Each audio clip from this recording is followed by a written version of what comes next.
সম্পন্ন হল চাঁদপুর সম্মেলনীর ৯৫তম বর্ষ উদযাপন অনুষ্ঠান।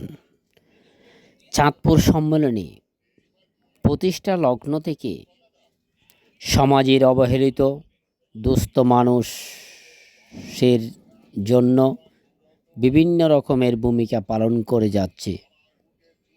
তাহা শিক্ষাক্ষেত্রে, চিকিৎসা ক্ষেত্রে, বাসস্থান ক্ষেত্রে ও বন্যা দুর্গত মানুষের জন্য বারো সেবাশ্রম সহ বিভিন্ন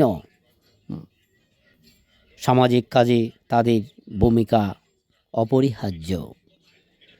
২৩ নভেম্বর শনিবার বেলা ২টায় চাঁদপুর সম্মেলনীর ৯৫তম বর্ষ উদযাপন উপলক্ষে কলকাতাস্থ ত্রিপুরা হিতু সাধনী সভাঘরে সংগঠনের সভাপতি মৃণালকান্তি দত্তের সভাপতিত্বে ও সংগঠনের সম্পাদক বিশিষ্ট লেখক ও গবেষক সজলকান্তি দাশগুপ্তের সঞ্চালনায় অনুষ্ঠিত হয়। উক্ত সভায় অতিথিদের মধ্যে বক্তব্য রাখেন সন্দীপ মুখোপাধ্যায়, হরিশ চোপড়া, অচ্যুত চক্রবর্তী, দিলীপ সাহা, বাদল দত্ত, ডক্টর দেবাশিস ঘোষ, পলিচন্দ, মানবনাথ। সঙ্গীত ও আবৃত্তি পরিবেশন করেন শমিষ্ঠা তেওয়ারি, সোমা রায়, সৌমি গুহ, শ্যামল কুণ্ডু। উক্ত সম্মেলনী সভায় সম্মাননা প্রদান করা হয় প্রদ্যুৎ মিত্রকে ও ফার্স্ট এইড বক্স প্রদান করা হয় শ্রীমতী মল্লিকা ব্যানার্জিকে। সকলের প্রতি আমার বিনম্র চিত্রে অনুরোধ রইল, আমার এই YouTube channel @hindu18 subscribe, like, share, comment করে এইভাবে যেন আগামী দিন বিভিন্ন সামাজিক অনুষ্ঠানের চিত্র ধারণগুলো আপনাদের সামনে উপস্থাপন করতে পারি আমাকে উৎসাহিত করবেন। लेकिन शरणार्थी में जो हौसला होता है वो हौसला हम लोगों में है।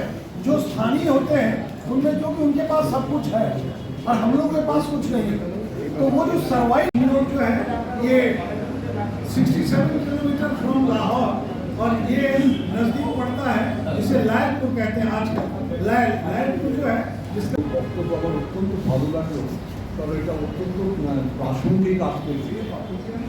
যেটা হচ্ছে যে আমরা আমাদের ব্যক্তিগত আপনাদের বলি, আমাদের বন্ধু উন্নয়নশীল দেশ নিয়ে বিদেশে পড়ায় জব করে তারা বাংলা এটা একটা অসাধারণ ঘটনা। ধরুন আপাতত মরণ আমাদের কোনো একটি জাতি স্বাধীনতা স্কলার মেয়ে ও নতুন মাসে তার নাম শান্তিনিকেতনের মেয়ে, উনি গভর্নমেন্টের আর্কাইভসের বড় দায়িত্বে আছেন। তিনি বইটি প্রকাশ করেছেন বছর খানেক আগে, নাম পেছনে Bengali women in freedom movement. সেই সম্পর্কে চাকরি নিয়ে কথা বলছেন আমাদের বন্ধু আমার চলেছি ইউরোপীয় বাংলার ইউরোপীয় বন্ধুরা। ঠিক প্রাসঙ্গিক কথাই সঙ্গীরা আমাদের বললেন। হ্যাঁ, একেবারে হয়তো আমরা মিউজিয়াম করার কথা ভাবিনি, কিন্তু তাদের নিয়ে চর্চা করার কথা আমরা ইতিমধ্যে ভাবনা চিন্তা শুরু করে দিয়েছি। দাদাকে ধন্যবাদ, আপনি এসেছেন আমাদের তার মূল্যবান সময় ব্যয় করে। ভবিষ্যতে কিন্তু আরো বহুবার ডাকবো, আসতে হবে। সেই মানুষটি এসেছিলেন এখানে কাজ করে কাজ করতে, তারপর আপনার মানে বহু যারা ইউরোপিয়ান তারা যারা এখানে বহু তাদের আত্মদান, তাদের সেবা এই বাংলা তাদের জন্য তাদের উপর বইটা খুব সুন্দর। আমরা আমার মনে হয় আপনারা একটু ভাবতে পারেন যে যেমন ধরুন অযোধ্যা জগদীশ